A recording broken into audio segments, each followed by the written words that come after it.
Hello बच्चों। बेटा आज हम रसायन विज्ञान का आपका चैप्टर धातु और अधातु पढ़ने वाले हैं। ठीक है, आज के वीडियो में मैंने एक शॉर्ट फ्रेम तैयार किया है, यानी कि आप थोड़े से अभी टाइम कम है, फटाफट से नोट्स बना लीजिएगा। ठीक है, डिटेल वीडियो के लिए आप मुझे देखते रहिए, मैं आगे भी इसके वीडियो अपलोड करूंगी। ठीक है बच्चे, तो चलो स्टार्ट करते हैं। धातु एवं अधातु। धातु क्या होते हैं? धातु भैया देखो, हमारी जानकारी में 118 तत्व पाए गए हैं अब तक। ठीक है, जो आप पीरियोडिक टेबल पढ़ोगे ना, 118 एलिमेंट्स, 118 तत्व के बारे में हम बात करते हैं। तो उसमें अपने अपने गुण के हिसाब से कुछ वर्ग बनाए गए हैं, जैसे धातु और अधातु।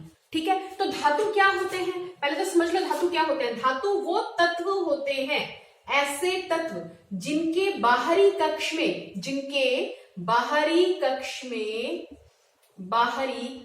कितने इलेक्ट्रॉन मौजूद हो? कक्ष में 1, 2 या 3 इलेक्ट्रॉन उपस्थित हो, उनको हम क्या बोलते हैं? धातु। ठीक है, अब अधातु वो होते हैं जिनके बाहरी कक्ष में कितने इलेक्ट्रॉन मौजूद हो। अधातु की बात कर लेते हैं। अधातु वो होते हैं जिनके बाहरी कक्ष में इलेक्ट्रॉन घूमते हैं ना, है ना, नाभिक के चारों ओर इलेक्ट्रॉन घूमते हैं ना, तो हम उन्हीं कक्ष की बात कर रहे हैं। ठीक है, बाहरी कक्ष में कितने इलेक्ट्रॉन की मौजूदगी हो? 5, 6, 7 इलेक्ट्रॉन मौजूद हो, उनको हम क्या बोलते हैं? अधातु बोलते हैं। बात समझ में आ रही है? ठीक है, तो धातु अधातु। इलेक्ट्रॉन्स के बारे में, इलेक्ट्रॉन्स से संबंधित अगर आपसे परिभाषा पूछ ली जाए तो आप ऐसे समझाएंगे। ठीक है, अब देखो धातु ले लें हम यहाँ पे मान लीजिए सोडियम की बात कर रहे हैं। ठीक है, एक एग्जाम्पल ले लेते हैं, सोडियम। ठीक है, सोडियम का परमाणु संख्या कितना है? 11। ठीक है, इसको अगर आप लिखने की कोशिश करोगे तो कैसे लिखा जाएगा? 2, 8, 1। बाहरी कक्ष में KLN, बाहरी कक्ष में कौन सा पड़ गया? इलेक्ट्रॉन। 1 इलेक्ट्रॉन। कितने इलेक्ट्रॉन पड़ गए? 1 इलेक्ट्रॉन। किस में आएगा? धातु। मैग्नीशियम कर लो। ठीक है, इस तरह से हमारे पास क्या होते हैं बच्चे? धातु होते हैं। बात समझ में आ रही है? अब देखो जो गुण होते हैं, गुण समझ रहे हैं? गुण यानी कि 2 तरह के गुण होते हैं, अपनी अपनी प्रॉपर्टीज। ठीक है, एक हो गया भौतिक गुण और एक क्या हो गया? रासायनिक गुण। भौतिक गुण वो गुण होते हैं जो मापने लायक हो, यानी जिनको आप देख के सूंघ के बता सकते हो।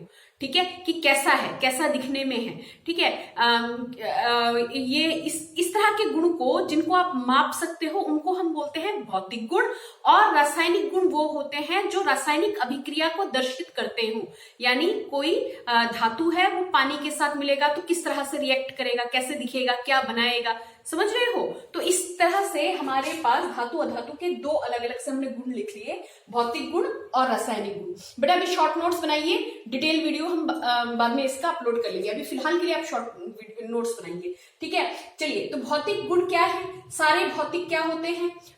भौतिक गुण में सारे धातु की अगर हम बात करें, क्या होते हैं? ठोस होते हैं। क्या होते हैं? ठोस। लेकिन मरकरी ठोस नहीं होता। क्या? मरकरी हमारे पास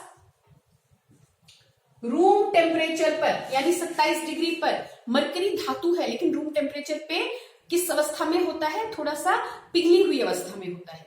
ठीक है, तो मरकरी इसका एक्सेप्शन हो गया, प्रतिवाद हो गया। ठीक है, अच्छा, गलनांक और क्वथनांक क्या होता है? ऊंचा होता है धातुओं का गलनांक और क्वथनांक। गलनांक क्या है? क्वथनांक क्या है?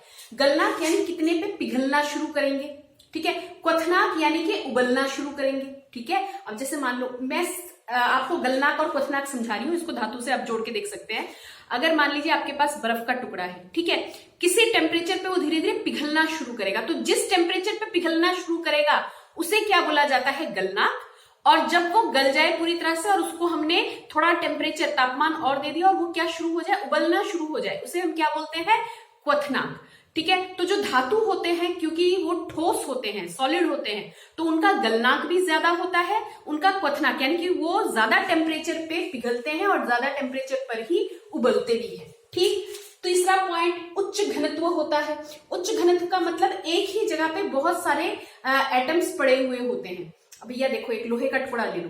ठीक है, जितना सा तुमने लोहे का टुकड़ा लिया उतना ही तुम लकड़ी का टुकड़ा ले लो। ठीक है, तो लोहे और लकड़ी के सेम टुकड़े के अंदर अगर आप पानी में डालोगे तो कौन बैठ जाएगा? लोहे का टुकड़ा पानी के नीचे चला जाएगा, जबकि लकड़ी का टुकड़ा पानी के ऊपर ही तैरता रहेगा।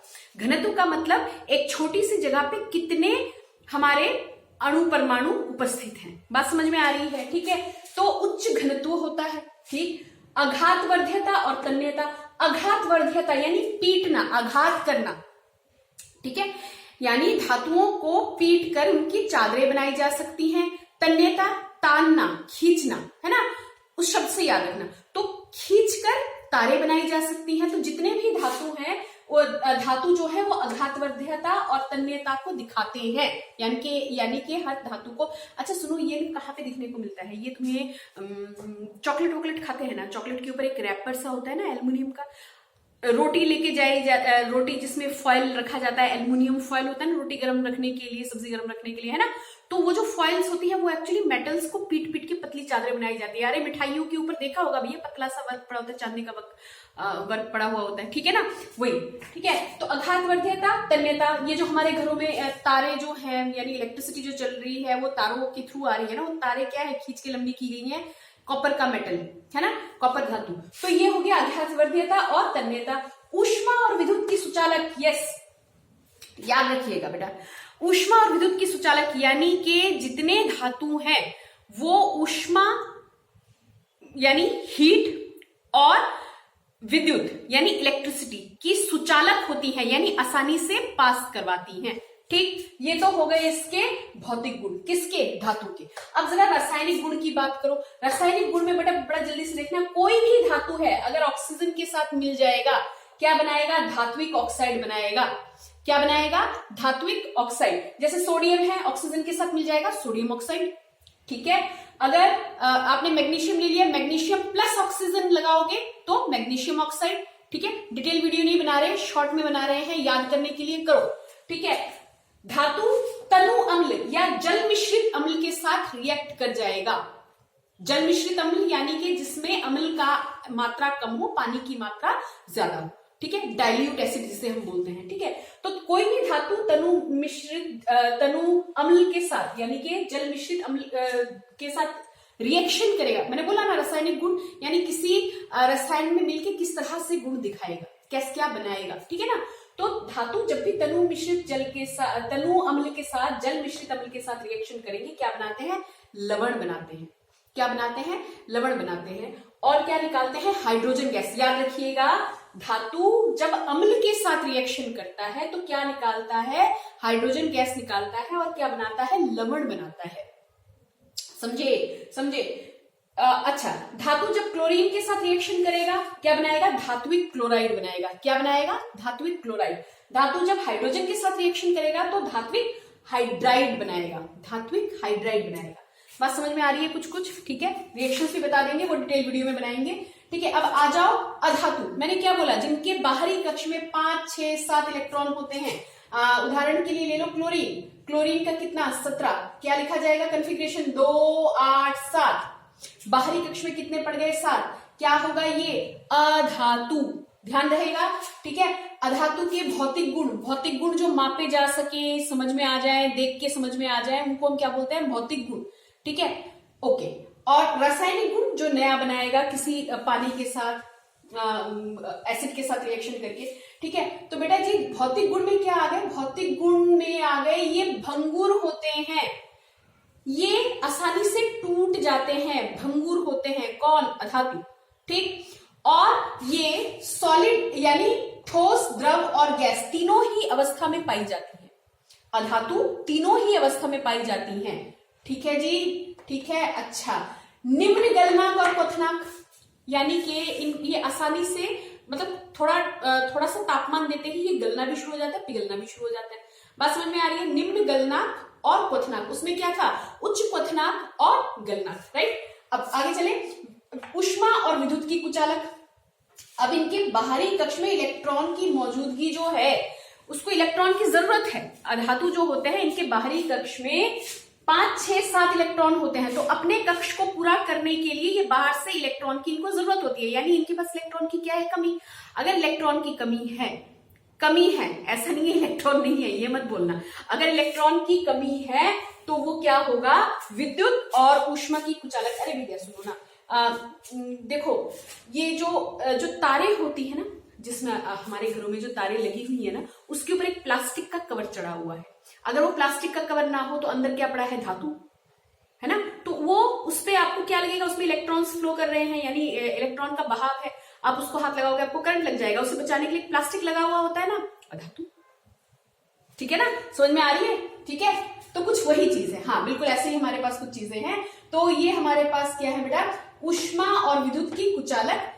ना तो ये आघातवर्धीय हैं ना ही तन्य है, कहने का मतलब ये इनको पीट के इनकी चादरें नहीं बनाई जा सकती, इनको खींच के इनकी तारें नहीं बनाई जा सकती। ठीक, अब आ जाओ रासायनिक गुण पे। भैया जी रासायनिक गुण पे देखिए, अधातु जब ऑक्सीजन के साथ मिलता है तो ये अधात्विक ऑक्साइड ही बना देगा। ठीक, अधातु पानी या भाप के साथ रिएक्शन करवा दो, पानी के साथ रिएक्शन करवा दो या भाप, यानी कि उबालना स्टार्ट कर दो पानी को, क्या निकलता है, भाप। ठीक है, भाप के साथ भी अगर रिएक्शन करवाओगे तो किसी तरह का कोई हाइड्रोजन गैस नहीं दिखाएगा, याद रखिएगा।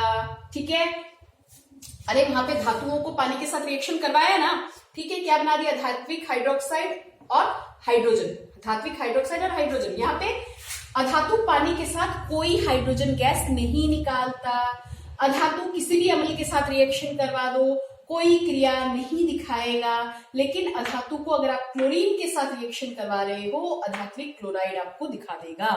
बात समझ में आई, कुछ समझ में आई। तो अभी फिलहाल इतना नोट डाउन कर लीजिए, इतना नोट डाउन कर लीजिए, और इसका आगे जो है वो शॉर्ट में याद करने के लिए आगे की वीडियो में देंगे। ठीक है बेटा, प्रैक्टिस कीजिए, अच्छे से याद कीजिए। बाय।